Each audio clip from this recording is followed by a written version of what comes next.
nii, kas mind on kuulda? Zoomis rahvas. Ma ei tea, kellelt ma reaktsiooni peaksin saama.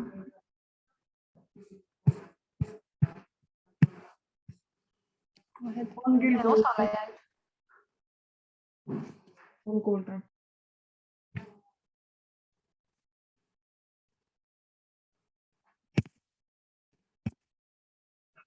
Väidetakse, et on kuulda, jah? Siis on hästi. Võt, jah, minule teie heli ei kostu, aga keegi vist ei püüagi midagi öelda. Nii, aga ma võtan korra tähelepanu. Meid on siin saalis ka oma jagu. Ma ei tea, Tarmo, sa lugesid kokku, palju meid on? 20+. Nii et väga tore, et huvilisi on. Et ma tutvustan ennast ka siin Zoomi rahvale, et mina olen siis Triin Jäädma. Et osadega oleme ilmselt kohtunud juba eelmisel noortele suunatud kliimaõiguse koolitusel juunikuus, kus tegin siis sissejuhatuse õigusesse ning rääkisin ka kliimamuutuse ja inimõiguste vahelisest seosest. Ma ei tea, võib-olla tõstke käed, et kes teist olid sellel koolitusel. Okei. Et no vot, et siis ei olnud, aga ma natukene ilmselt, et kui teil tekib selliseid väga üldisi küsimusi, siis võite ka kiireid üldisi küsimusi, siis võite vahele küsida, aga üldiselt sellised arutelu teemad ja arutelu küsimused, et need võtaks lõpus. Et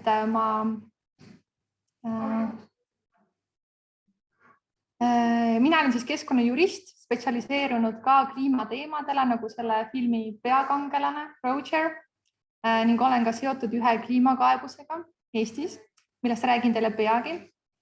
Siis kui olen mina selles maailmas võrdlemisi uus tulnuk, et olen juurat praktiseerinud siin 2 aastat, töötan ühes väikeses, aga väga ägedas vabaühenduses, Keskkonnaõiguse Keskus, mille missiooniks ongi pakkuda juriidilist ekspertteadmist, et seistes keskkonnakaitseliste avalike huvide eest.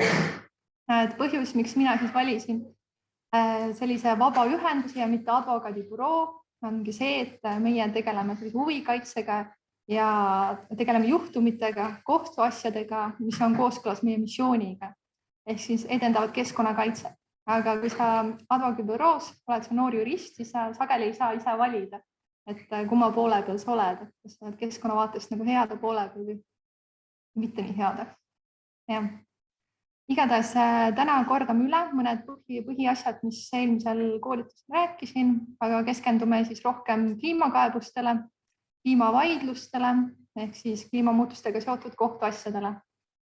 Et see suurepärane film Duty of Care, The Climate Trials, oli see ingliskeelne nimetus. Eestikeelne tõlge oli sellel hoolitsemiskohustus. Ma ise oleks nimetanud hoolsuskohustus, kuna see on meil juuras tuttavam termin, aga sobib ka niipidi.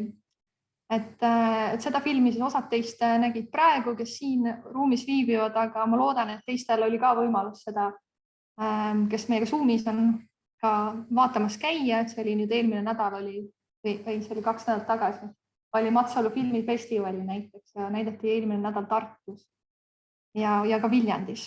Ja seal olid filmi kommenteerimas Riigikohtu nõunik Vihel Kuusk ja üks kliimaaktivist Sandra Kartau. Just. Et ma püüan teid mitte kaua kinni hoida, aeg on hiline. Idee oli anda siis lühikene filmi kommentaar, seejärel rääkida kliimakaebustest üldiselt ning lähemalt siis kahest Eestiga seotud kliimakaebusest. Et lõpetuseks annan kiire ülevaate, kuidas käib ühe kohtuasja algatamine. Kui me sinnani jõuame, et vaatame, kuidas ajaga on. Ning seejärel võime ka vabalt arutada. Nii, need, kes olid Matsalus, mina olen seal ka filmi kommentaari tegin, kui see esimene osa on natuke tuttav, aga eks näis. Et filmist siis, et nendele, kes võib-olla seda filmi ei ole näinud, ma väga lühidalt ühe lausega ütlen, see film jälgis siis ühe keskkonna asjadega tegeleva advokaadi Roger Coxi, ja tema meeskonna teekonda siis murranguliste edukate kohtuprotsessideni kliimamuutuste pidurdamiseks. Aastal 2021 tunnustati Rogerit kui just maailma mõjuvõimsamat isikut tänu nendele võimsatele kohtuasjadele. Kui mina seda filmi esmakordselt nägin, olid minul igatahes pisarad silmis, sest see, millega Roger ja tema meeskond hakkama sai, on tõesti fenomenaalne. Et ma olen ja mul on tõesti nii hea meel, et see jõuab ka nüüd võib-olla laiema publikuni. Et ma olen oma lühikese karjääri jooksul näinud oma silmaga, kuidas tänu nendele edukatele kohtukaebustele, pretsedentidele, nagu seda oli see Hollandi nii-öelda Urgenda kaasus, see oli see esimene juhtum, suurem juhtum, millest see film ka rääkis, on siis taoliste kliimaalaste kohtuasjade algatamine levinud suure lainena üle kogu maailma ja mina enam ei suuda nagu järge pidadagi. Korra vahetan slaidiga. Nii, sellel kaardil, ma ei tea, kas see Zoomi rahvas näeb ka seda kaarti. Võib-olla teie siit väga hästi ei näe, aga ma pärast võib-olla selgitan lähemalt. Aga igatahes siin on ära näidatud, kus kõikjal on esitatud kliimakaebusi maailmas ja kui palju neid on. Igal juhul mina olen üks nendest, keda see niinimetatud Urgenda kohtukaebus väga tugevalt inspireeris ja sütitas tegutsema. Et nagu ma eelmine kord rääkisin, kirjutan nendel, kes olid koolitusel, et mina kirjutasin sellest lausa oma magistritöö. Et mäletan, kui ma esimest korda kuulsin, et Hollandi kohus on võtnud valitsuse vastutusele ebaviisava tegevuse eest kliimamuutuse vastases võitluses ja kohustanud siis valitsust võtma ambitsioonikumaid meetmeid. See ei tundnud see kohtuotsus mulle üldse nagu tõsiselt võetavana. Ma arvasin, et see on lihtsalt võimalik kuskil Hollandis. Nad ongi sellised. Et väga, ma ei tea, kuidagi veidra kohtusüsteemiga. Aga mida enam ma siis teemasse süvenesin ja lugesin kohtu argumentatsiooni, seda enam ma mõistsin, et asi on ikka väga tõsine. Et see oli tõeliselt mahukas kohtuasi. See väntas 7 aastat. Kohtuotsused baseeruvadki ratsionaalse argumentatsiooni, et kõiki argumente ja tõendeid tuleb vaagida väga hoolikalt ja tuleb mõista, et selliseid erakordseid otsuseid ei tee kohus kergekäeliselt. Neid ridu, mida ka siin ka kohus ette luges, et neid ridu ta tõesti valib, et mida ta kirjutab sinna. Ja need peavad põhinema tõeliselt tugeval alusel. Ning ma arvan, see on ka üks asi, mis ka teile võiks sellest filmist võib-olla meelde jääda. Et me oleme inimkonnana väga tõsise ja reaalse kliimamuutuse väljakutse ees. Et siin ei ole mingit arutluse kohta enam, kas kliimamuutused on inimtekkelised või kas me võime tegutsemist veel edasi lükata, nagu tahavad võib-olla väita mõned poliitikud. Et kohtus loevad tõendid ja need on tänaseks selged ja ühesed. Ja nii on. Et nagu eelmisel korral rääkisin, oli see kohtuotsus minu jaoks tõeliseks äratuskellaks. Sain aru, et kliimamuutustel ei ole rängad mõjud pelgalt jääkarudele ja kaugetele ökosüsteemidele, mis mind ei puuduta, vaid kliimamuutus on siis 21. sajandi kõige suurem oht meie inimõigustele ja seda isegi siin Euroopas, rääkimata siis muudest piirkondadest. Ja väiksed saareriigid juba arvestavad, et kui me kliimamuutust ei suuda pidurdada, siis merevee tõusud, nad lihtsalt lakkavad eksisteerimast ja seda juba sel sajandil, mis on tegelikult täiesti absurdne. Valitsused on sõlminud mitmeid rahvusvahelisi kokkuleppeid ja lubanud tegutseda, aga see on ilmselgelt olnud ebapiisav. Paljuski on probleemi tekitanud see, et valitsused ei soovi oma meetmetega kliimamuutustel nii kiiresti ja jõuliselt läheneda, kui oleks vaja. Tehakse päevapoliitikat ja sellega jätkatakse vanas rööpas. Kogu aeg öeldakse, et hakkame vaikselt vaatama, kas uut moodi saab, aga seda on juba räägitud mitukümmend aastat. Et samal ajal siis jätkatakse fossiilkütuste ammutamist ja põletamist. et oma roll on siin kahtlemata ka fossiilkütuse tööstuse suurel lobil. Et see on maailma suurim tööstus ära, jah. Küsimused, ma ei tea, kas oleks paslik. Võtan küsimused, jah. Võtan praegu. No. See on otseselt seotud juuraga. Ja Natsi-Saksamaal pärast seda, kui seda lõppes, siis teatavasti toimusid Nürnbergis kohtuistungid, eks ju, ja ka mujal. Ja oli probleem, et ei ole sellist pretsedenti, ei ole isegi sellist seadust, mille alusel võiks öelda, et antisemiitlus oleks üldse asi, mis oleks nagu seaduse vastane. Praegu see on, eks ju. Selle alusel sa võid inimest süüdi mõista.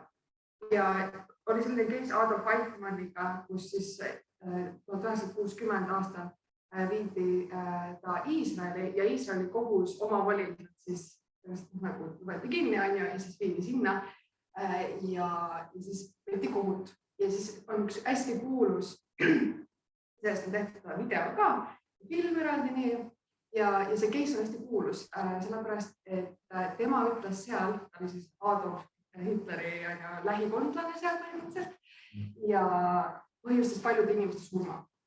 Ja tema ise ütles, et temal ei ole vastutust, sest tema täitis käsku ja terve süsteem oli nagu ringkaitses või nagu selline süsteem, kus nagu kõigil oli ja samal ajal ei olnud vastutust. Ja minu meelest on see nii sarnane case, et kus me näeme, et inimesed nagu surevad otseses mõttes, käib inimelude ja teiste elude ümber ja samas ei ole kuskilt kinni hakata. Aga õnneks on see tõesti muutumas, et nagu me nägime sellest filmist, et see kliimaõiguse valdkond on hästi tugevalt arenemas ja inimõigused, et neid meil tollel ajal nii ei peetud sellest lugu, aga nüüd on ka see regulatsioon väga-väga arenenud ja me peame tõesti inimõigusi kaitsma. Et igal juhul, et selline vastutegevus, aitäh selle näite eest, väga hea paralleel igal juhul. Et see vastutegevus, mida siis fossiilkütuse ettevõtted teevad, et see on ikka meeletu. Ja, et nagu me nägime sellest ka filmist. Ehk siis, jah, et kui kliimamuutus on suur oht meie fundamentaalsetele inimõigustele, sealhulgas õigusele elule, valitsused ja suurkorporatsioonid on olnud teadlikud mõjudest ja seda juba aastakümneid, neil on olnud võimalik võtta vajalikke meetmeid, aga nad ei ole seda teinud ja suure osas ei tee seda ikka veel. Et see ongi selle hoolsuskohustuse rikkumine, millest ka see film kõneles. Et meil peab olema võimalus oma õiguste eest seista ning eriti neil, kelleni jõuavad siis pidurdamatu kliimamuutuse rängimata tagajärjed. Ja kliimaalaste kohtukaebuste algatamine on siin loogiline samm. Eriti viimastel aastatel on kliimakaebuste arv hüppeliselt kasvanud, nagu te võite ka siit näha, sellelt kaardilt näha, et on ka märkimisväärselt kasvanud edukate kliimakaebuste arv. Ja üldiselt ongi kohtusse pöördumise eelis see, et kohustab sõltumatu õigusmõistmise kaudu siduva otsuse, mis on siis täitmiseks kohustuslik. See on hea survestamismehhanism ning aitab tuua tähelepanu probleemile. Ja olgugi, et kliimakaebused ei ole alati edukad olnud ja mõningatel juhtudel jääb ka edukas kohtuotsus täitmata, jõustamata, on siiski valdav seisukoht, et juba ainuüksi kohtuvaidluse algatamine kliimateemadel toob kaasa positiivse mõju. Ja nagu filmis ka toodi välja, kohtu kaasamine aitab ka mõneti nagu depolitiseerida ehk muuta seda kliimateemat vähem poliitiliseks. Et paljud neist edukatest kliimaalastest kohtuasjadest on justkui määranud ära need raamid otsustajatele, et mis küsimused ei ole enam poliitilise debati osad. Et valitsused peavad mõistma neid raame. Ning miks isegi väikese riigi, sellise, kelle kasvuhoonegaaside emissioonid on maailma kontekstis nagu kaduvväiksed, nagu Eestis, et miks isegi sellise riigi survestamine kliimakaebusega loeb. Miks see on oluline? sest et kui riigil on vajalik surve kliimamuutuste vastu võidelda, siis ta suunab raha arendustegevusse, töötab välja lahendused, loob innovatsiooni ning eksportib need ideed mujale. Aitab viia uue tehnoloogia kulud alla ning kogu maailma jaoks ja suurestab omakorda teisi riike. Ning kokkuvõttes võibki märkimisväärse globaalse muutuse. See võib viia sellise muutuseni, mis võib olla vajalik. Et loodame. Aga muidugi ka positiivne kohtupretsedent iseenesest võib juba kaasa tuua kliimakaevuste laine üle kogu maailma. Nagu me näeme, et igal juhul tasub ette võtta kas või väikseid samme ning püüda neid võimendada, et tuleks selline doominoefekt, nagu rõhutati ka selles filmis, et Rogeri tööriist oli juura, aga on veel palju teisi tööriistu, mida saab kasutada. Et kliimamuutuste pidurdamine vajab praegu võitlust igal rindel. Ja paljud inimesed, kes isegi mõistavad kliimaprobleemi tõsidust, on alla andmas, kuna neile tundub, et nad ei saa midagi teha, aga nii ei tohiks mõelda. Et iga panus loeb, nagu rõhutati ka selles filmis. Ning nagu Rogeri kliimakaevuste idee tundus algul täiesti utoopiline, siis ei tohi igal juhul usku kaotada, et tuleb ka olla sammu võrra oma ajast ees, mõelda kastist väljas, innovaatiliselt. Ja see ongi see, mida maailm vajab praegu. Et see on selline hästi lai sissejuhatus kliimakaevuste teemasse, väike filmi kommentaar. Et nüüd lähme natukene spetsiifilisemaks kliimakaevustest. Ja, võtan küsimuse.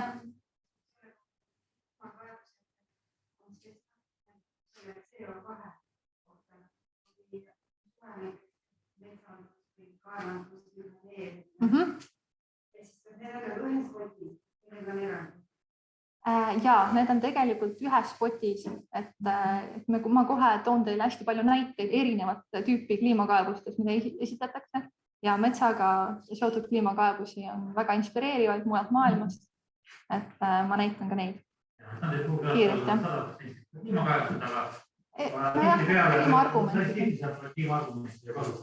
Ja, nendes kohtades saab kasutada. Hea küsimus. Järgmine slaid. Nii. Kliimakaevusi on maailmas väga palju ja neid tuleb järjest juurde. 2002 kliimakaevust praeguse selle aasta seisuga ja 44 riigis. 73 nendest on sellised suurt strateegilist kliimakaevust valitsuste vastu ja neist 8 on praegu juba jõudnud, on juba otsus on tehtud kõrgeima kohtu poolt ja millest omakorda siis 6 on olnud edukad. Ma kohe näitan neid ka lähemalt, osasid kaevusid. Kaebatakse enamasti üksikisikud, keskkonnaühendused, kohalikud omavalitsused. Et ligi 80% kaevustest puudutab siis kliimamuutuste leevendamist, mis ongi selle kasvuhoonegaaside heite vähendamine, aga osad neist puudutavad ka kliimamuutustega kohanemist, ehk siis kuidas nende mõjusid paremini taluda. Mingid mõjud kliimamuutustel on tulemas ja tuleb olla valmis selleks. Ja seda ma selgitan ka lähemalt ja mõned lingid inspiratsiooniks, et kust leiab infot. Nüüd mõned näited kaevustest.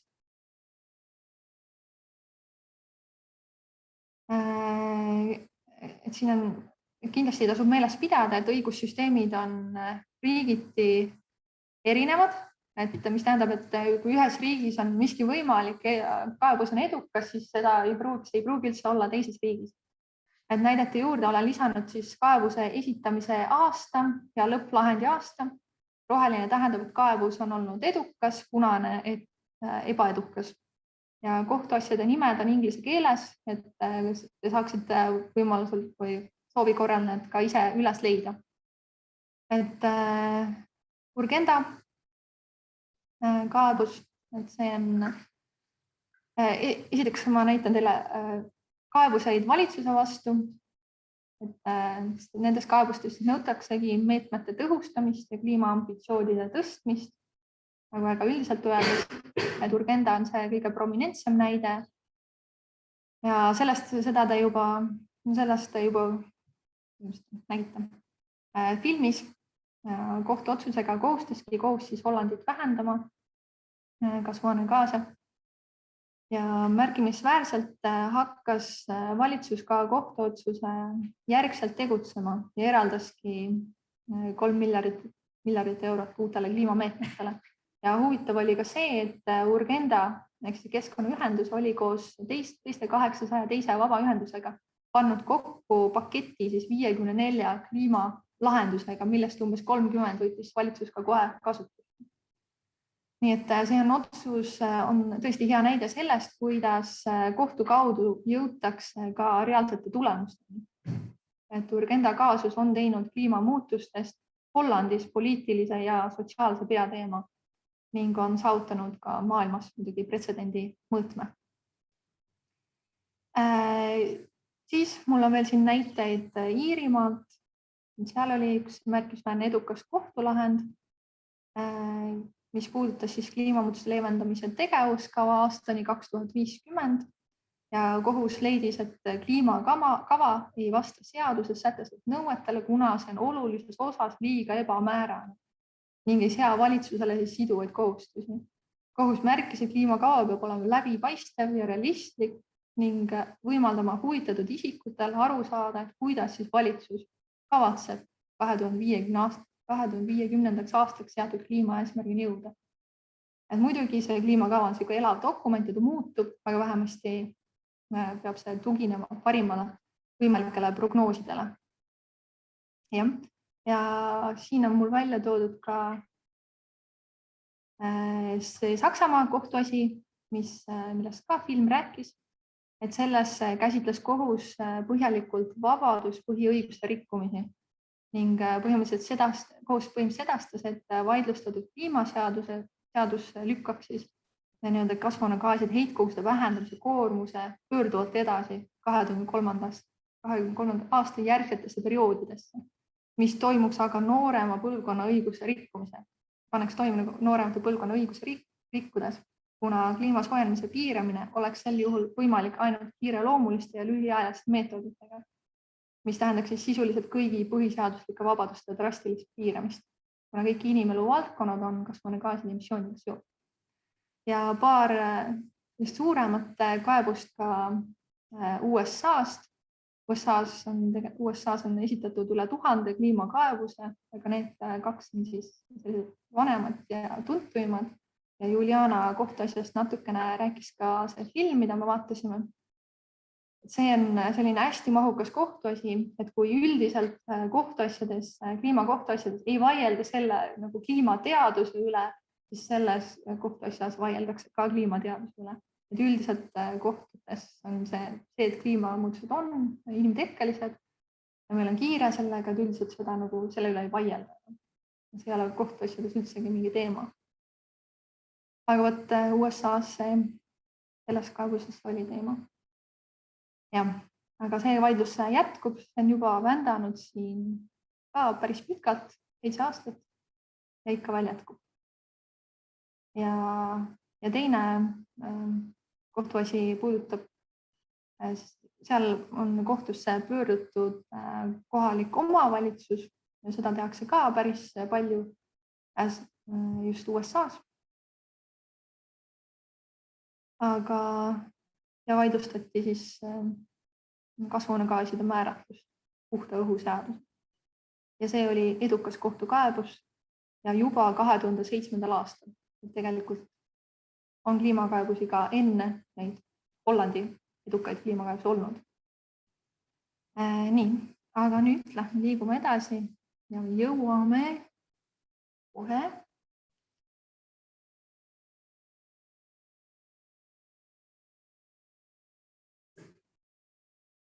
Nii, millegi ägedani. Nimelt lähme Eestisse. Et paljudel juhtudel vaidlustataksegi süsinikumahukaid projekte ning viidataksegi näiteks keskkonnamõjude hindamise puudustele. Siin on meil Eestis hea näide võtta, millele oleme kenasti ära märgitud ka ülemaailmse kliimaalaste kohtuasjade kaardil, samuti ühes mahukas ÜRO poolt koostatud kliimakaebuse kokkuvõttes, kus on tehtud kokkuvõte ka meie kaebusest. Hetkeseisul ongi Eesti kohtutes üks kliimakaebus, see puudutab riigiettevõtte Eesti Energia plaani siis rajada Ida-Virumaale uus põlevkiviõli tootmise tehas. Põlevkivi on teadupoolest fossiilkütus, mida Eesti kasutab siis ohtralt energeetikas. Ning tänu sellele on Eesti ka üks kõige saastavamaid riike, kui võtta arvesse näitajaid ühe elaniku kohta. Meie populatsioon on nii väike, aga samal ajal meie energiakasutus on väga-väga suur. Just nimelt tänu sellele põlevkivile ja samuti ka jäätmete. Kõige suurem jäätmete tekitaja on just nimelt põlevkivisektor. Seal on see tuha ja kõikide muude ühendite kogus väga suur.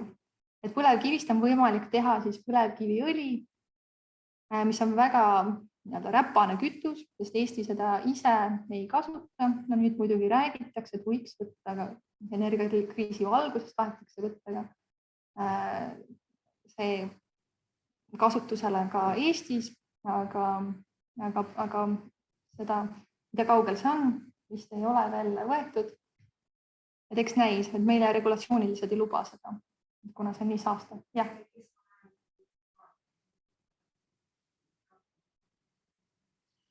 No võtta, ma ei olegi kursis, et kas ta juba lubas, et oli erandlikult juba. Aga see seaduse muudatus võeti vastu, et kriisi olukorras võib valitsus anda mingisuguseid erandeid ilma keskkonnamõjude läbi viima. Jah. Seal natuke on seotud LNG-ga. No võtta, jah. Väga loodame, et ikka nii kaugele ei lähe, et seda massiliselt hakatakse kasutama.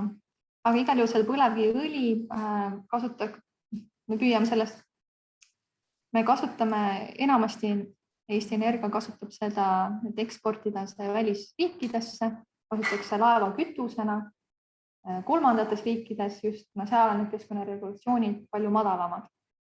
Nende viimane argument oli see, et nii kaua, kui me ära ehitame, siis ju tegelikult midagi hullu ei ole. Keskkonnakahju ei ole. Aga siis, kui siis pannakse tööle jaam, siis alles seitsib ilma tööle. Aga kõigepealt ütleme valmis, siis vaatame. Jaa, just nimelt. See on kavalüke tõepoolest, et kogu selle projekti süsiniku jalajälg oleks ligi 1,6 miljonit tonni CO2 aastas. Et võrdluseks olgu toodud, et kogu Eesti praegune kasvuhoonegaaside heide on ligi 14 miljonit tonni CO2 aastas. Et see on Eesti konteksti arvestades on sellel tehasel ikka märkimisväärne süsinikuheide ja lisaks kõigele muudele negatiivsetele keskkonnamõjudele. Et kohtuasi algatati 2020 aasta kevadel, kui siis noori kliimaaktiviste ühendav vabaühendus Fridays for Future Eesti ametliku nimega siis MTÜ Looduskulu esitaski Tartu halduskohtus kaebusele, millega taotlesid siis Narva linnavalitsuse poolt väljastatud ehitusloa tühistamist. Ja praegu pole see vaidlus paraku kohtus edukas olnud, et just nimelt seetõttu, et kohus on võrdlemisi konservatiivselt lähenenud ja väga formalistlikult. Meie oleme vaidlustanud selle ehitusloa, aga selleks, et seda tehast käitama hakata ja seda keskkonnase kliimamõju tekitama hakata, selleks on vaja veel ühte teist luba, keskkonnaluba. Ja see on praegu menetlus on veel Keskkonnaametis pooleli. Seda me saame veel vaidlustada, et praegu me vaidlustame selle ehitusloa ja isegi kohus ei näe, et meil see keskkonnamõju praegu ei kujul. See ehitamine ise oleks praegu midagi keskkonnanõuete vastast. Aga siin on väga palju muid probleeme, et on praegu Riigikohtu ukse ees. Tähendab seda, et Riigikohus peab veel otsustama, et kas ta võtab kaebuse menetlusse või mitte. Aga kui võetakse menetlusse, siis sellel on igal juhul suured tähendab, see on siin ja seal. Ma olen teisest aru saanud. sellest ettekandest ka, et on nagu edukamalt on läinud tavaliselt need kliimakaebused vaidlustatud, ma ei tea, valitsuse tegevust ja pikaajalisi kliimaplaane või kliimaseaduste puudumist ja sellist, et nende projektide vaidlustamine on keerulisem. On väga raske kuidagi öelda, et see projektiga on otsustav mõju või kus on need kirjas, kui suure heitega üks projekt võiks olla ja kus on Eestis ei ole kliimaeelarve, kus oleks sektorite vahel ära jaotatud, palju üks sektor võib heita, meil ei ole seda teekonda, kuidas me aastal 2015 saame kliimaneutraalselt. Niisugused normistikud kõik puuduvad. Ma arvan, et mõneti küll, jah. Et sellel kliimakaebusel on juba otsene tagajärg sellele ühele ettevõttele, kohus. Seal on nii palju huvisid mängus, aga kui seal on riik, siis seda on nagu huvisid, sa ei taju nii hästi. See üks ettevõte on, tema õigused ja huvid on nagu väga nähtavad, hoomatavad. Aga riigi vastu minnes, riik hakkab neid poliitikaid seal seadma ja see on nagu annab nagu ülemineku aja ja nii edasi. Et seal on igasuguseid probleeme on, et miks need kaebused võib-olla nii edukad ei ole praegu olnud. Tõepoolest, et siin me näeme, et juba need 2 kaebust ei olnud nii edukad. Et jah. Et igal juhul sellel ka õlitehase kohtuasjal on olnud juba positiivsed mõjud. Et seal on saanud väga palju tähelepanu, juba on survestanud valitsust ja survestanud ettevõtted ja ka regulatsioon mõneti on juba selginenud natukene Eestis tänu sellele kohtuasjale, et eks näis, kuidas sellel läheb, et loodetavasti lähiajal on kuulda. Ja.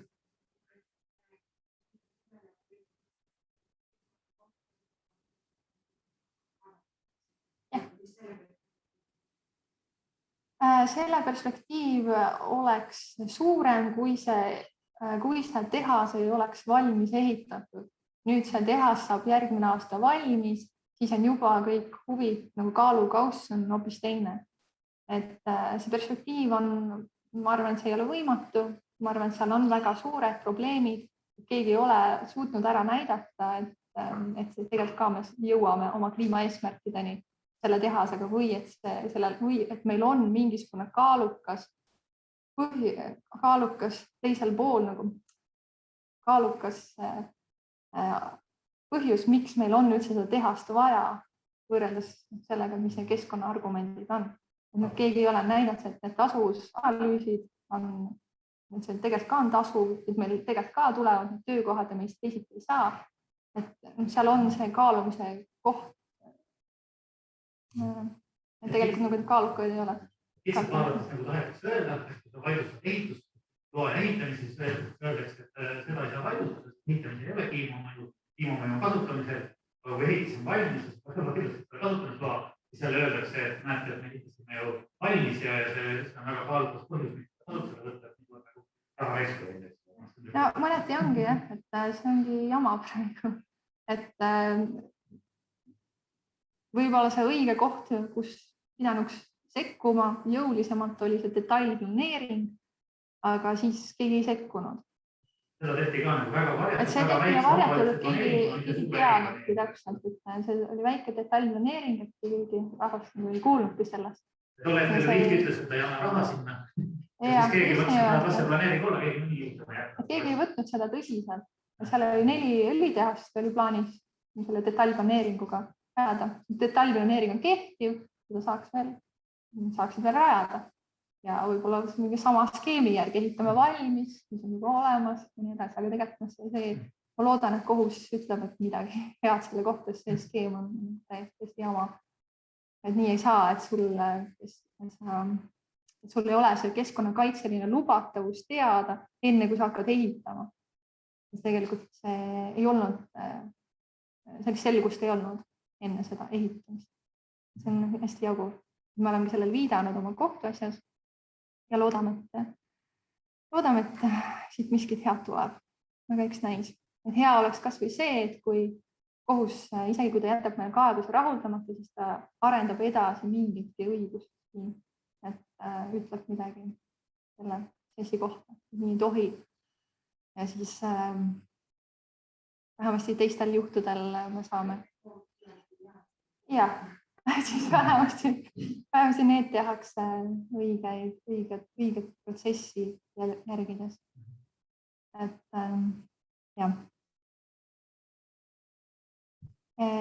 Niisiis, aga on ka teisi. Siin on veel paar näidet, aga ma nendel pikemalt ei peatu. Liigume jälle natukene edasi. Ma arvan, et me võime varsti minna. Räägin ruttu sellest ühest teisest suurest kliimakaebusest veel, mis on Eestiga seotud. Nimelt siis 2020. aastal kaebasid 6 Portugali noort ja kõige noorem 8-aastane 33 Euroopa riiki, sealhulgas Eesti Euroopa Inimõiguste Kohtusse siis ebapiisava tegevuse tõttu kliimamuutuste leevendamisel. Noored väidavadki kaebuses, et need riigid on rikkunud inimõiguste kaitse kohustusi, kuna pole võtnud piisavaid meetmeid, et hoida maailma keskmine temperatuur siis alla 1,5 kraadi.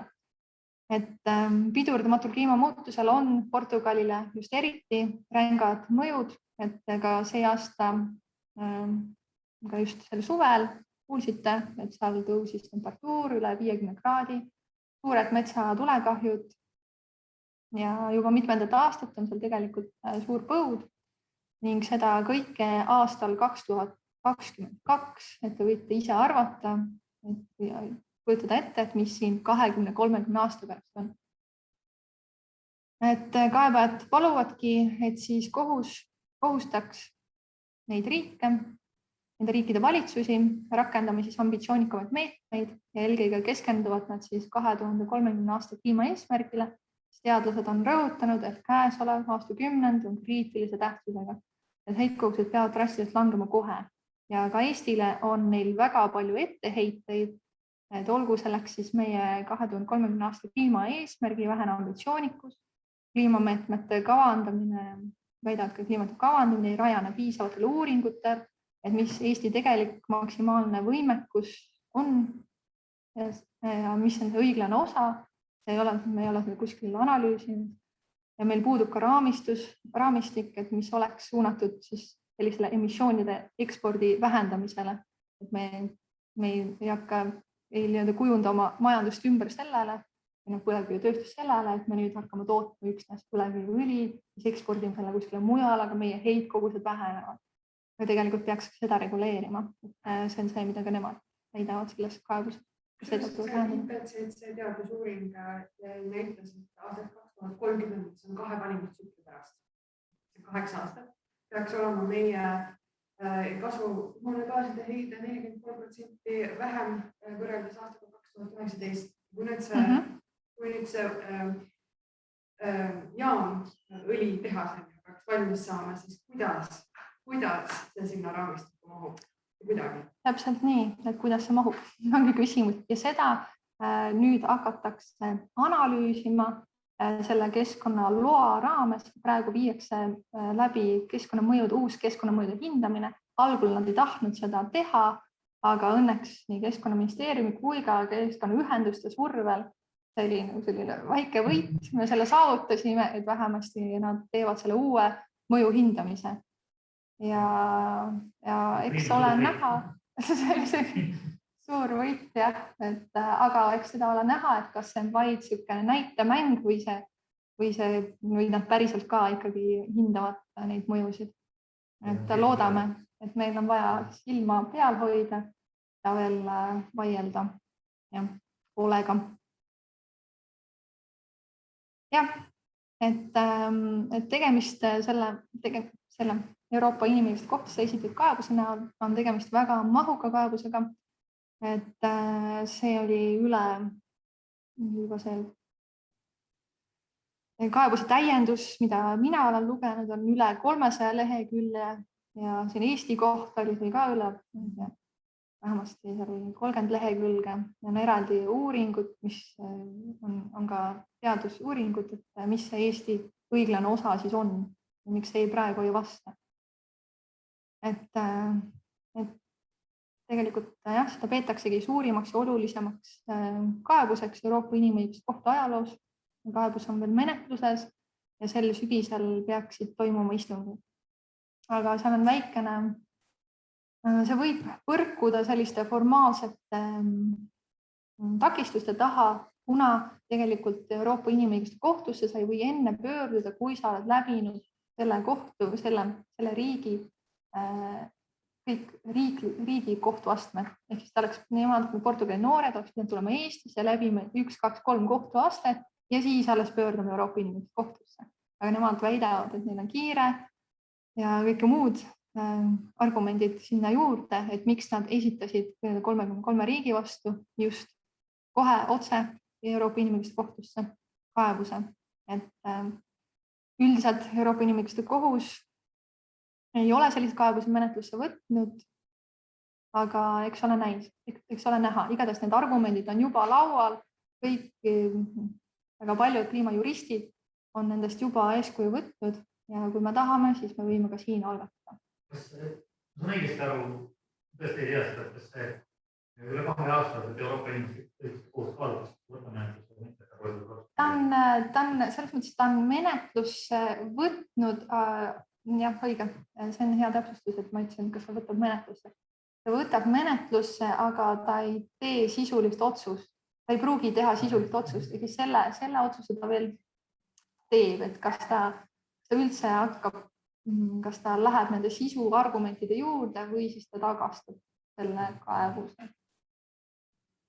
Ja ütleb, et ta ei saa midagi teha, et te oleksite pidanud läbima kõik need 3 kohtuastet Eestis või teistes need 33 riigis. Ja.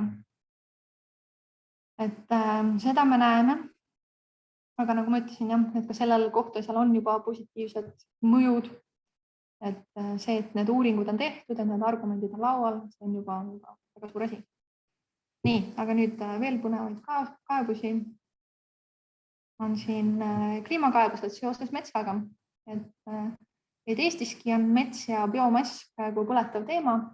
Siis toon teile näiteid huvitavatest kliimakaebustest seoses metsaga, et metsal on teadupoolest väga oluline roll süsiniku sidujana, aga ka kliimamuutustega kohanemisel. Eesti kohta ma võin öelda nii palju, et kui mõned,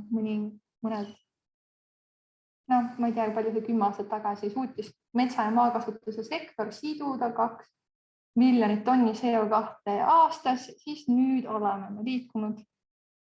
Oleme nii kaugel, et meie metsa- ja maakasutuse sektor hoopis emiteerib CO2 1 miljon tonni aastas. Nii et suur muutus, kuidas see on saanud tekkida. Kes seda lubas? Vot, küsimärk.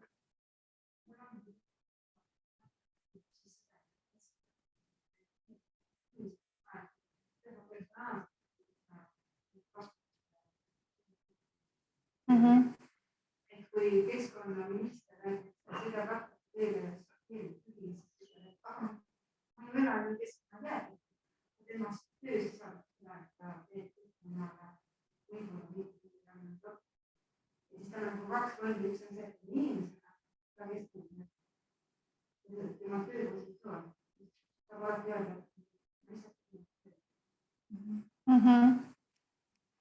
Just nii, et ma ei teagi, kumba pidi see lihtsam on, et kas võtta neid eraettevõtte juhte vastutusele või ametnike vastutusele. Et ma arvan, et eraettevõtte juht praegu, nagu me näeme, siis Rogeri meeskond on neil sabas, nad proovivad neid vastutusele võtta ja ka tegelikult ettevõtte juhtidele kehtib ju hoolsuskohustus, et ka nemad peavad tegema need otsuseid lähtudes ka võtma arvesse keskkonnaregulatsioone ja tegutsema heas usus. Et meie siin Keskkonnaõiguse Keskuses ei tegele nende eraõiguslike kaebustega. Mina ei ole nendesse väga süvenenud, ma ei teagi siin väga palju kaasa rääkida, aga meie tegeleme nende haldusõiguslike kaasustega, ehk siis me vaatame neid riigi poolt, et kas seal on midagi valesti, kas mingi otsustusprotsess on vale, et siis me sekkume. nõuded äriühingu juhi vastu on tavaliselt tsiviilnõuded, see, et midagi kriminaalset alustada. Oleme üsna erandlikud juhtumid ja ma tõesti ei kujuta ette, kes maailmas on keskkonnateemad. Küllap keskkonnakuritööd on juba olemas, aga niisugused keskkonna suhtes ebamõistlikud otsused, ma ei tea seda. Ja siis on muidugi veel see poliitiline tasand, et minister tasand on nii üles ehitatud, et poliitiline on päriselt toimuma teise teema. Jah, no igal juhul, et teatud kriminaalvastutus on võimalik ka ametnike suhtes, kui nad näiteks istuvad sama asjadega mitmel toolil, et nad justkui teevad korruptsioonikuritegusid. Aga seal on natukene innovatsiooni vaja, et see tuua ka keskkonnateemad sinna juurde. Eks me näeme. Kas saaks kriminaliseerida ökotsiidi? Jah, selline algatus on tehtud ja see on minu teada ka edasi liikunud, et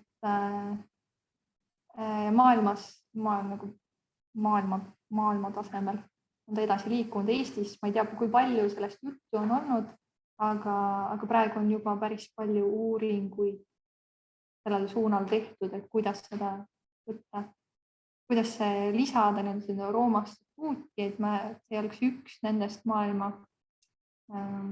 suurtest kuritegudest, kuidas neid nimetatakse. Mul ei tule see termin meelde, aga jah.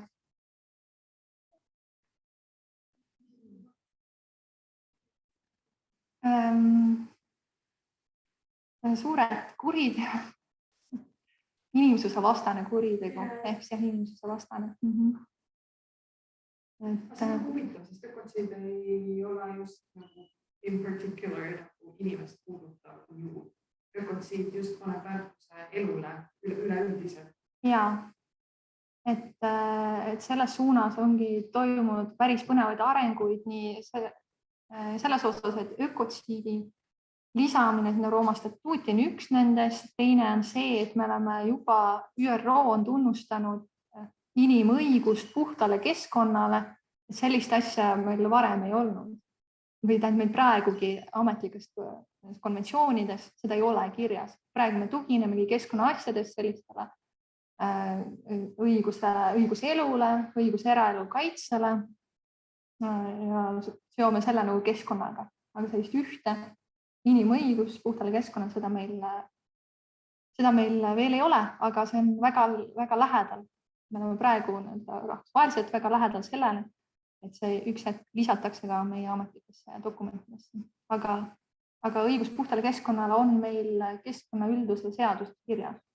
Väga paljud riigid ise on seda tunnustanud juba kas oma põhiseaduses või siis alamates aktides. Jah, ja kolmas väga põnev areng on looduse õiguste tunnustamine. See on edasi liikunud üle kogu maailma ja on ka Euroopas esimene juhtum, kus anti loodusele õigused just hiljutisel suvel, või isegi nüüd septembris, et üks laguun Hispaanias sai omale juriidiliselt õigused. Et kui varem oli nii, et meil olid need looduse õigusi tunnustati seoses religioosset, see oli rohkem religioosset laadi, et kuskil Mauri rahvad Uus-Meremaal andsid jõele, mis nendel nagu spirituaalselt oli väga oluline. Nemad seisid selles, et see jõgi saaks omale õigused ja ka Amazonia mets. Ja Ecuadoris on see ka nagu seotud rohkem sellise spirituaalse väljundiga. Aga nüüd see on tulnud Euroopasse, kus meil võib-olla sellist spirituaalset poolt seal ei ole, seda argumenti ei ole nii tugevalt seal taga, vaid see ongi selline ratsionaalsemat laadi. Ja et me näeme, et see on lihtsalt niivõrd vajalik meie peavoolu mõtteviisi muuta, et loodus ei ole üksnes vahe. Et tegelikult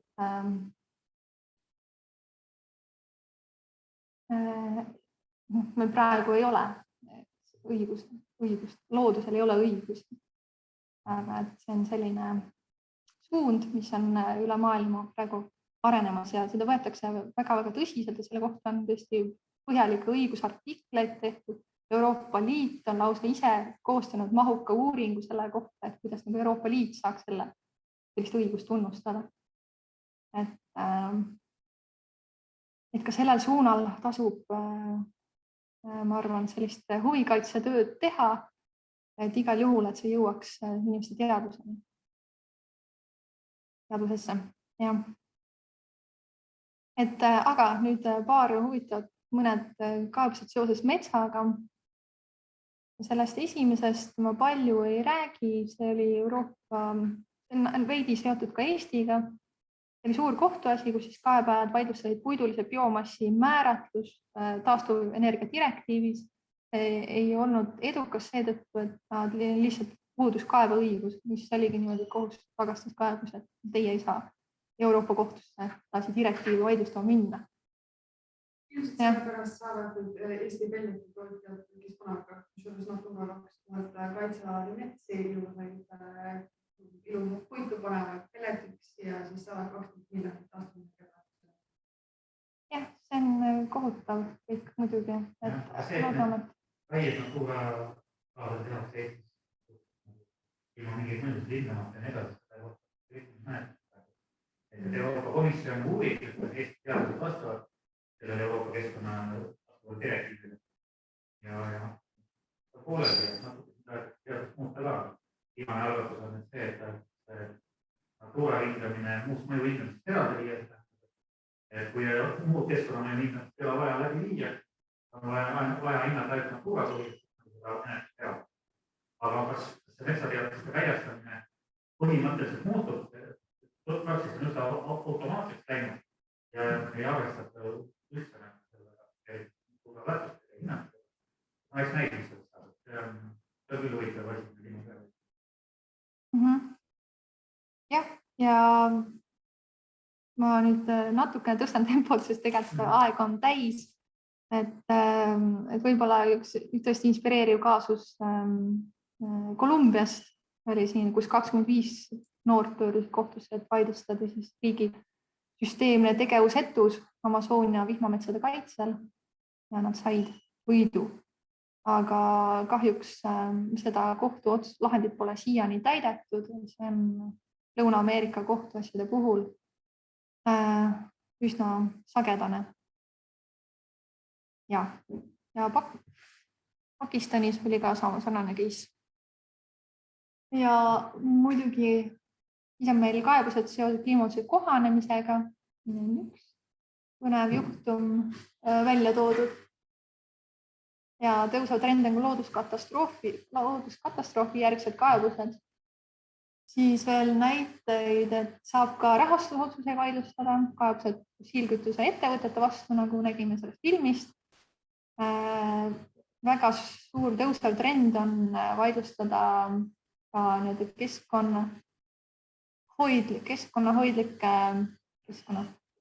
keskkonnahoidlikkust puudutavaid valeväiteid ehk sellist rohepesu. Näiteks ExxonMobil on suur naftaettevõte, on kohtusse kaevatud. Ja on muidugi ka kliimaregulatsiooni vastaseid kaebuseid ehk siis need kaebused, mis püüavad seda kliimaregulatsiooni leevendada kuidagi moodi. Mingi põnin tuli. Et paraku on ka neid, aga loodetavasti need ei jõua kaugele. Ning nüüd, et miks kliimaalaste kohtuasjadega ja kohtuotsuste järeldustega tasub kursis olla, et isegi kui sa pole kliimajurist, vaid mõne muu valdkonna kliimaaktivist, ongi see, et nendes otsustes on sageli head argumentatsiooni ja järeldusi, millest siis snitti võtta ning millele viidata. Et eriti ülemkohtute otsused on väga autoriteetsed. Et siin ma olengi välja toonud siis Hollandi ja Saksa ülemkohtu vastused Viisake ookeanis argumendile. See on selline argument, et mis meie ikka siin tegutsema, et meil on nii väike mõju ja need tõesti need on head seisukohad, et millele viidata. Et see on juba, et ülemkohus on neid sedasi väitnud, et miks mitte. aga tegelikult ma arvan, et ma rohkem Tarmo, sa ei lisa, meil on järgmises slaidi juures. Ja, et Zoomi rahvas seda järgmist slaidi praegu ei näinud. Millest ma tahtsin kiiresti rääkida, aga tegelikult see ei ole nii oluline. Tänase päeva puhul, tänase päeva juures on kliimaõiguse raamistik. Et mida lihtsalt meelde jätta. Meil on need lepped olemas, aga need on hambutud. Et peamiseks kontrollmehhanismiks saab pidada üksteise ja avalikkuse teavitamist sellest, et mida iga konkreetne riik siis kavatseb ette võtta. Et rahvusvaheliselt puuduvad jõustamismehhanismid. Need ei sea ise konkreetselt siis kasvuhoonegaaside vähendamise kohustusi. Ja samuti on probleem ka see, et meil ei ole ühtset metoodikat, et mis on ühe riigi õiglane osa kliimamuutuste leevendamisel, et kui palju kasvuhoonegaase peaks üks või teine riik vähendama. Meil see ei tule nendest lepetest, aga selline rusikareegel võiks muidugi olla see, et iga riik hindab oma kliimameetmeid, tehes siis mõttelise testi, et kui muidugi mitte mõttelise, aga päriselt põhjaliku uuringu, et kui kõik riigid teevad sama, et siis kas globaalne temperatuur jääb 1,5 kraadi piiresse. Et Eesti võtab siin seab aastaks 2030 oma eesmärgi. Ei tea, mis see saab olema, see on praegu lahtine, aga ta mõtleb siis, okei, kui kõik riigid sama teevad, et siis me suudame kliimamuutusi piirduda või mitte. Aga muidugi siin on variatsioonid, et kas võtta arvesse ka seda, palju me ajalooliselt oleme heitkoguseid heitnud ja palju, mis on meie võimekus, arusaadavalt on India või mõned riigid, kes on oma arengus palju maas meist. Minu arust meil ei olegi siin Euroopas ja üleüldse lääneriikides ja heaolu ühiskonnas mingeid vabandusi, et miks mitte ambitsioonikamaid kliimaeesmärke täita ja keskkonnakaitselisi muid eesmärke. Aga võt, et meie majandus kenasti kasvab, aga looduskeskkond hävineb, meil on kliimakriisid, isegi Eestis on näitajad tegelikult on kokkuvõttes käivad alla. Et meie elurikkuse kui ka muud näitajad, väga paljud on järjest kehvemad. Aga ma ei tea, mis meie vabandus on, miks see nii on. Et mida ma veel võib-olla rõhutaks, on see, et ehkki meil on selline liigne optimism ei ole ka päris hea, ükskõik milles, et arvata, et siin tehnoloogia või siis kliimakaebused on nüüd see võluvits, mis päästab maailma, et tegelikult tõesti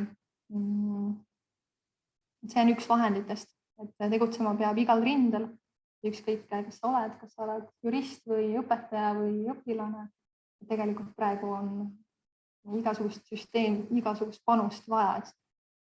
Et isegi sa ei pea sellest ennast ohverdavalt seda kõike tegema nagu Roger selles filmis, vaid 10%, kui sa suudad natukene panustada.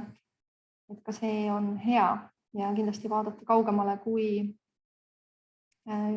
see, et lihtsalt oma tarbimist vähendada, vaid natukene mõelda, kuidas süsteemselt muutust ellu kutsuda.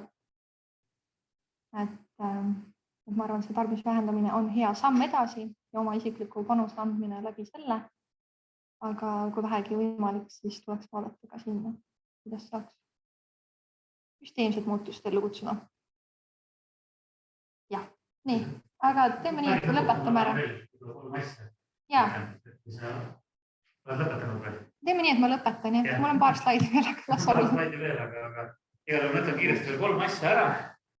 Ja kes tahab, võiks veel natuke arutama jääda või iganes, aga 3 asja nüüd mõtlen. Esiteks, et me saadame need slaidid vähemalt kõigile neile, kes panid ennast vormi kaudu kirja, kellega käes meil see posti aadress on, kellel ei ole, sest ma arvan, et te tuttavad ka kellegi ikka on, et saate neid ka kätte. Ja me saadame ka eeldatavasti tagasiside küsitluse, et täitis ei pära. Teine mõte, ma tahtsin öelda, et see tänane koolitus oli viimane, et millalgi läinud nädalat või 6 jooksul meil tuleb veel koolitus, mis räägib huvikaitsest, kes ei tea täpselt, mis sõna huvikaitse tähendab. Põhimõtteliselt ma räägin sellest, kuidas noored ise saaksid aktiivsed olla oma õiguste eest seista kliimaküsimustes, mida ette võtta, mis need sõnumid on ja nii edasi, mingi selline. Ja pärast tahab seal teha mingisuguse ühise kokkusaamise ka, kus arutada, teada saime, mis edasi teeme või midagi muud, seda täpselt me ei tea. Ja kolmas sõnum, mis on see, et kui te tahate algatada kliimakaebuseid ja teil on hea mõte, et keda kohtusse anda või mida kohtusse anda või kuidas läheneda, võtta julgesti meiega ühendust ja me aitame kaasa mõelda, aitame vaadata, kas sellel asjal on perspektiivi ja kui on sellel perspektiivi, siis ei maksa väga karta ka seda, et ei ole vahendeid, siis tegelikult maailmas on fonde, mis on nõus rahastama kliimakaebusi. Mõelge selle peale ka. Tänan Triinu selle suurepärast ettekande ja koolitus. Loodan, et film oli huvitav ja kes tahab meil midagi küsida või öelda. Meil on ruumi selleks. Aitäh!